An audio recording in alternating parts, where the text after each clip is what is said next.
Hello, everyone. I'm Dr. Garima Sharma, Center Head for Apollo Fertility, Thane. With this festive season, on behalf of Apollo Fertility, bring warm wishes to all of you. So today we are going to discuss about the advanced age and fertility, a topic which is very close to my heart. Now, we all know that infertility or a difficulty to conceive has become a global problem. And it's thanks to our lifestyle, wherein our professional commitments, our personal choices have postponed the age of marriage and subsequently the age of planning a pregnancy. Now, there's a concept of biological aging, which is set by the nature. And you know that it's a known rule that if you go and try to break a nature is going to bounce back on you with its own effects. So this is what is my topic for today, that how does the age really impact fertility both in men and females, and what can really be done to prevent any kind of an untoward side effect. So I have kind of formulated my talk in a form of a questionnaire so as to set a flow of events we don't miss on to any key points. And with this, my first question really is that is there a really need to talk about this topic? What exactly is the impact of age on fertility? Well, the age impacts fertility both in men and females, and we know that the impact is more on females in comparison to males. This is for a simple reason that the girls are born with a fixed egg reserve right from the time during their teenage the periods begin till the time the egg reserve gets exhausted and you reach to a stage of menopause. Now I'll give you a very small and a very simple example. So see, let's take this is a female account and this is a male account. Okay, both started at the time of a teenage. Now, this female account started with a sum of, let's say, about 1 lakh rupee, and similar was the amount with which this male account started. Every month for this female, a small amount, let's say rupees 1000, is deducted, but at the same time, there is no deposit into it. So, over a period of years, about 20 to 30 years down the line, by the time this girl reaches around 40, the bank reserve is going to get exhausted because we have not made any deposits at that time. In contrast, in this male account, there is a deduction, let's say the same amount, but at the same time, there is going to be a deposit also. So for this boy, or the set or the account is going to be there till about another 35 to 40 years, and we're not going to see the depletion so soon.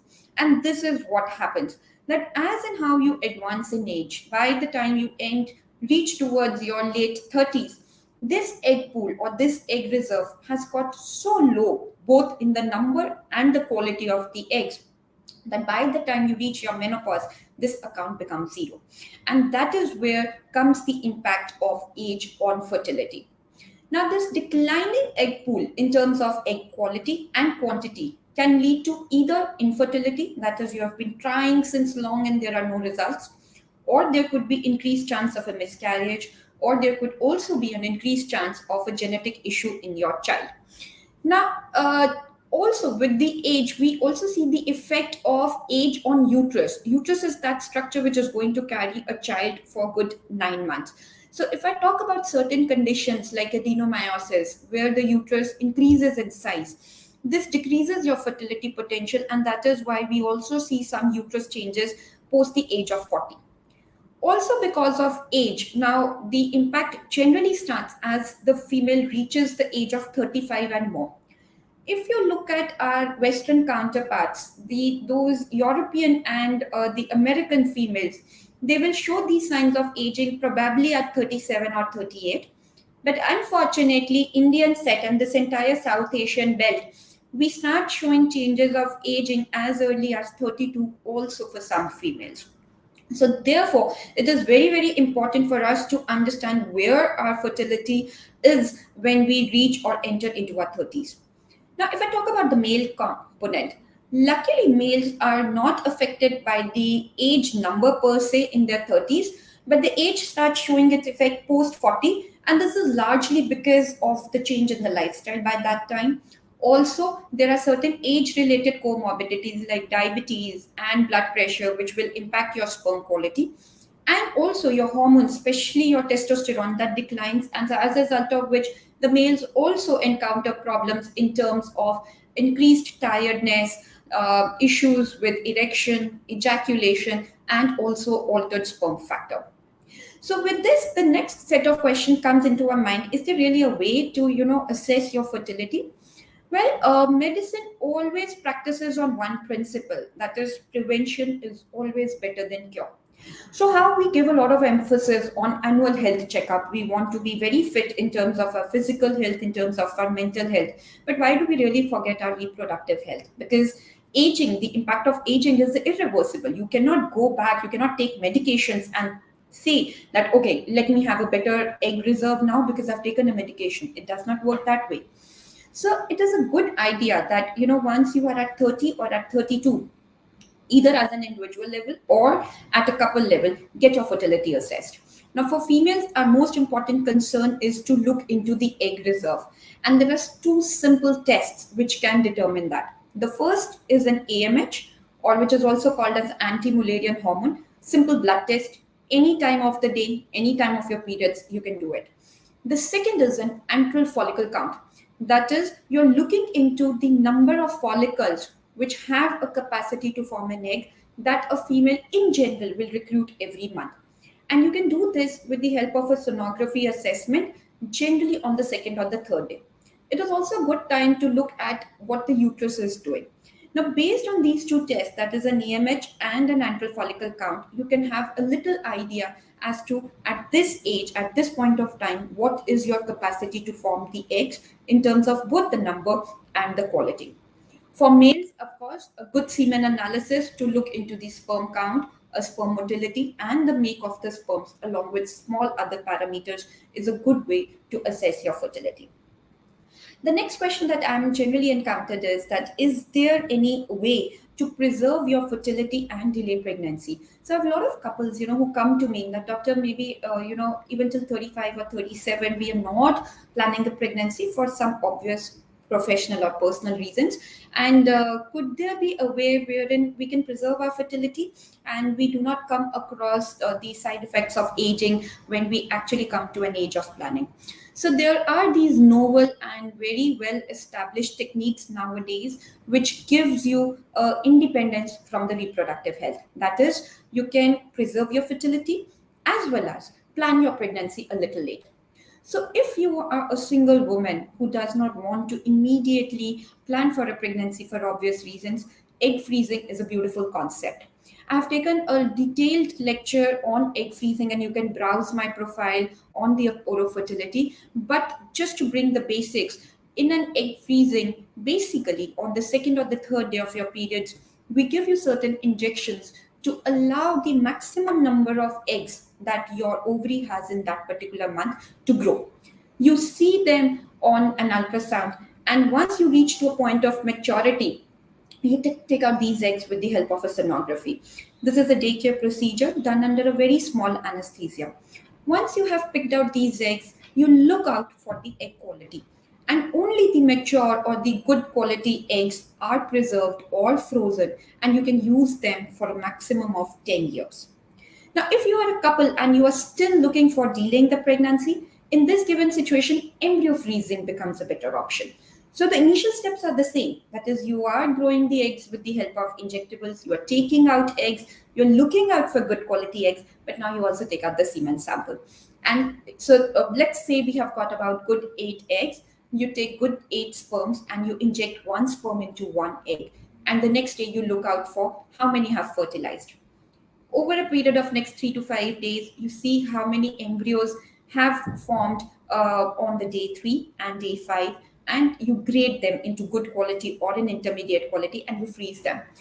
These embryos can now be frozen and kept safely for up to 5 years. So these are the two very beautiful, well-established, safe technologies nowadays to ensure that your professional and personal life can go parallel. So, the most important topic or the most important question of today is what are the treatment options for someone who walks down to your clinic with an advanced female age and a low AMH? I think that is what the biggest challenge is for us as fertility practitioners. Now, your treatment would depend on multiple factors. Number one, what is the age at which you have come? 35 means different to me, 40 means different, and 42 is different for me. What is the AMH and the antral follicle count? That is the severity of a decline in your ovarian reserve. What is your duration of fertility? 1 year and 5 years makes a lot of difference in my treatment. Is there any associated infertility factor? That is, you could have a combined male factor. It could be your tubes, it could also be your uterus. So all these things would help me in coming on to a particular treatment. Now let's divide the treatment case wise. So I have the first case. This woman is about 32 to 35 years, AMH somewhere around 2, antral follicle count of about 7 or 8 in both the ovaries. There is no other male factor or tube factor. She has been trying for about 6 months to 1 year. Now, for this girl, I could still think of a little lesser conservative treatment, maybe maximum of 2 to 3 cycles of egg monitoring followed by an IUI. In contrast, a second female who comes down to my clinic, age more than 35, she is crying for more than about, say, 4 5 years. There is a combined factor. There could be a male factor, there could be blocked tubes, and the egg reserve or the ovarian reserve is low. IVF is the treatment of choice in this female. Now, here comes the biggest challenge, that in an IVF, because this female has a low egg reserve or a low AMH, our challenge is that you will have lesser number of eggs. You're not doing IVF just to have 1 or 2 eggs, that you could have even for an IUI. Your idea of an IVF is to have more and more number of eggs. And if some girl already has a depleted egg count, you cannot go with some medications to increase the count. So what do you do here? Here comes the role of individualizing the treatment. So every female would work differently. The first and the most important is the pre-treatment. That is, a month prior to the stimulation, we will be giving her some medications, because we would want that whatever is her capacity, maybe 3 eggs, 4 eggs, 5 eggs, we want all of these eggs to grow. We don't want that when we start giving her medications, 1 or 2 eggs grow to a good level and the others, they lag behind. And then the whole purpose of an IVF is defeated. So the first step, the pre-treatment, is very important. The next step, that is the stimulation, when the actual IVF process starts, you have to be very particular which protocol you are going to use. What are the drugs or the medications that you are going to use for that girl? What is the dosage? What kind of trigger you are going to give for the egg maturation? So it can never be blanket therapy that one treatment fits for all. No, it will never work like that. And for some females, who come at 40 with a very depleted egg reserve, and you obviously want to have a child with your own eggs, in this given situation, there is another good concept of a double stimulation. That is, we give you injections in 2 cycles so that we have more number of embryos from those cycles, the concept called as embryo pooling. So I have about 3 or 5 embryos, and then I can choose, which is the best looking embryo and which embryo should I preserve. So yes, pregnancy is very well possible even with a low AMH with your own eggs, but the important thing is that you have to pick up the right decision, the right treatment in the right time. The third situation is that yes, there would be certain females probably at let's say at 42, or there are some females who have also undergone an IVF wherein the egg recovery was so low or the egg quality was so poor and you cannot do anything, that 1 to 2% of females might still require a third party reproduction, which is the use of a donor egg through a young girl with a good ovarian reserve, sperms from the husband, and the embryos are transferred into this womb. So these are the different kind of treatment options for an advanced age with a low ovarian reserve. Now, the last question for my talk is that there are also concerns. When I started my talk, I said, yes, the ovarian aging does decrease your fertility chance, but there are 2 other implications: a higher rate of miscarriage and a higher risk of genetic issue. So is there a way out to rule out any genetic issue to your child? Well, gone are those days when, during your pregnancy in the 3rd month or the 5th month, you would have realized that your child is suffering from a genetic abnormality and you need to terminate the pregnancy. Now, especially at 40, we know that the incidence or the risk of having a genetically abnormal child or a miscarriage is as high as 30%. And this increases to as high as 50% the moment you reach 42. So, at this point of time, a technique called as pre-implantation genetic testing gives you a leverage or gives you an advantage that you can rule out a genetic issue in the child before that child comes into life. So, as the name suggests, pre implantation means before the baby comes and sticks to the mother uterus, genetic testing. That is, you are looking out into the genetics of the child. So, how do you really do it? Well, this is going to be another topic, but to give you a brief insight, we create embryos through an IVF procedure. We grow these embryos to a day 5 stage, that's a blastocyst stage, and then the embryologist picks up a few cells from the outer layer of this embryo, and then we subject to genetic testing. The report gives us very clear answers that this embryo is genetically normal and this embryo is genetically abnormal. Obviously, you would not transfer the genetically abnormal embryo and you would transfer the genetically normal embryo. Now, there is also a situation when a couple comes to our clinic and who is already conceived and who's more than 40 and is really concerned about what to do now. Of course, you cannot do a pre-implantation genetic testing in them. In these couples, once they are pregnant, the third trimester or the third month screening with the help of a blood test called as a double marker test and a sonography which is called as an NT&B scan. If there is a suspicion, if there is a doubt of a genetic issue, invasive test to look out into the genetics like amniocentesis could be done. If everything is okay, then in the 5th month, you again repeat a blood test called as a quadruple marker and you look into the development of the child through the sonography called as the anomaly scan and you continue the pregnancy accordingly. So, my dear friends, in the end, I would like to say that a stitch in time saves 9. Remember, you give a lot of importance, you see a lot of YouTube videos, the whole Google is served about mental health, physical health, but what I feel is lacking in India is the right time to educate about reproductive health. The reproductive health comes with its own set of sequelae. You can't break the nature's rule, you can't reverse the aging. So at around 30 or 32, I think as an individual or as a couple, you should set your goals. You should be very clear what you are doing professionally, what you are doing personally. If there's a doubt, please connect with the fertility experts. We are sitting here to guide you onto how the future comes, how you can very well plan your pregnancy without compromising on your professional life. If you're already into that advanced stage where you are seeing the effect, it's a high time that you pick up a right treatment in time. At Apollo Fertility, we believe in something, even miracles, they take a little time. We're always there to hold your hand. And my warm wishes again for the Diwali season for all of you.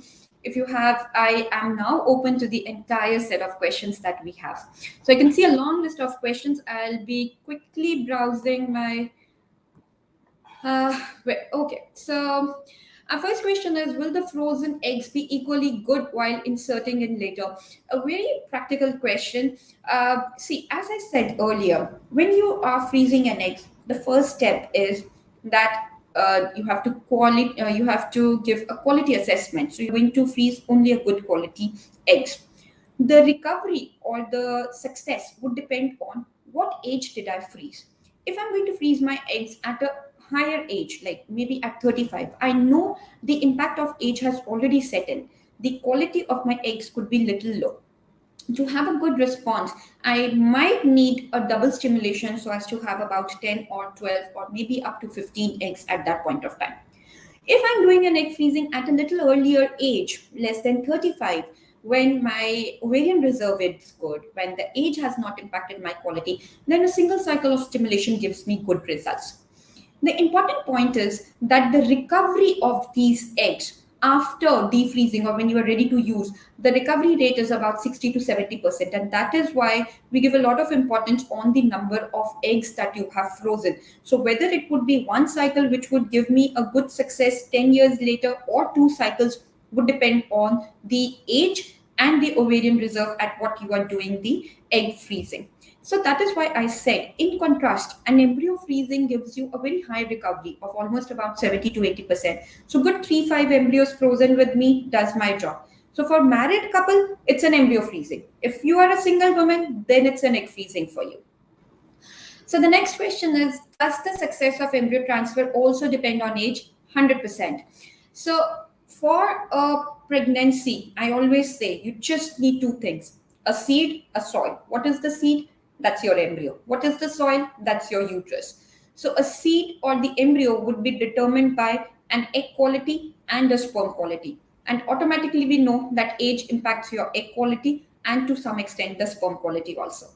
Also, we have seen that age also impacts your uterus health, because certain age related issues like adenomyosis can reduce your pregnancy chances. So definitely age is going to impact both your egg, the sperm and the uterus, and therefore reduce your fertility chances. And that is why my whole idea of this talk today is due respect and emphasis on your reproductive health. Does environmental factors also play a role in fertility with growing age? A very big role of environment. See, when I talk about environment, it's a broad environment that I'm talking about. Right from the time of what we eat, to what we exercise, to what kind of pollutants we are exposed to the kind of stresses because of our professional and personal life. All of them have a deleterious effect on the egg quality and the sperm quality, and therefore your fertility. Can we go forward with IVF more than once? Yes. There is no limit to the number of cycles that you go. But what is more important is, before you head towards the next cycle of an IVF, for me, it is very important to understand, why did you enter into an IVF? What was the outcome of that IVF? Where did the things go wrong? What was the situation of your uterus lining? What was the situation of the embryo? And what best or what changes do I make in my next cycle to give the pregnancy? So for me, rather than counting on the numbers, it is important to analyze and fix the problem and then go ahead. The next one is, after having first child normally, can we opt for IVF for this second? See, this is a very practical question. There's a lot of myth. Once pregnant, there is no way you can have an infertility issue. Yes, having a child for me as a doctor is a very good prognosis, a very good factor that I know that this female has conceived, and so obviously her fertility chances are better. But you also have to understand there are multiple factors which determine your fertility. Now, we don't know at what age you're going to plan for your second child. We already know that nowadays we start for our marriage age around 25, 30, and by the time we plan for our first pregnancy, we're already 30, 31. So if you're looking for a longer gap, the impact of age could be there, and therefore you could have low success rates and you could require an IVF. So having one child naturally does not give you a liberty or give you a 100% chance that there would never be an infertility issue with you. So before you plan a child, a preconceptional health checkup with a fertility expert is a very good idea to understand where do you stand and what are your future prospects. How do we as a couple decide which procedure will best suited for us? Well, there comes the role of the fertility experts. So fertility is always individualized. It's couple based approach. Each and every couple is different. Each and every couple will have different set of problems. So you need to meet your fertility expert to first understand where the problem is. Fertility never works on a principle that you pick up this treatment and this gives you 100% result, and you to take this treatment, this gives you 0%. There are always treatment options available. While making a choice, it is important for you to understand what is the success rate with each treatment that is applicable for you as a couple. Are there any side effects? What is the timeline that I'm expecting? So you are not going to go aggressive in your treatment line, that today you have taken one treatment, there's no pregnancy, jump to the next. Nor are you going to be too submissive कि सालों साल एक ही treatment चलता जा रहा है, no results. So therefore you have to always sit with your doctor and decide your chances and then your technique. How to maintain our reproductive health from the start? A very important question, because if you do this, I think we kind of solve our major problems that we encounter these days. So as I've been emphasizing, that how we give a lot of importance to annual health checkups. Around 30, whatever stage of your life you are on, you are married or you're not married, you're planning a pregnancy immediately or you're planning a pregnancy a little later, meet a gynecologist or a fertility expert. Understand where do you stand on your reproductive health. Get your basic parameters like your egg reserve, your uterus, and your semen parameters assessed. Based on your reports, make a wise decision as to how do you plan your pregnancy.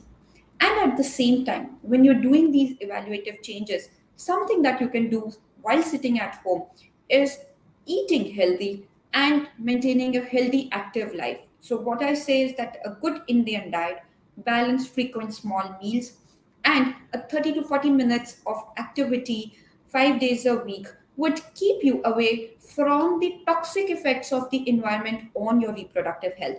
So, if I have to summarize it, it's your diet, your exercise, maintaining your stress levels, and timely consult with your fertility expert, making your goals very clear at 30 what is next for you. When does your professional life settle and when does your personal life settle? So, I don't think we have any other questions beyond this. But, my dear friends, as we always say, we are always there to hold your hands, to answer your questions. There is no time limit for us. Rather than resorting to Google Doctor, which comes with its own set of confusions, with its own set of myths, it is always important that you take a help of a fertility expert and plan your journey. The roads are beautiful. The roads could also be difficult for some, but the end point, the destination is really, really beautiful. And once you have the child in your hand, you will never go back and look into all these days which had the difficult journey for you. So, with this, I wish you again a happy Diwali in advance, and I'll be soon meeting you with another interesting topic. Thank you.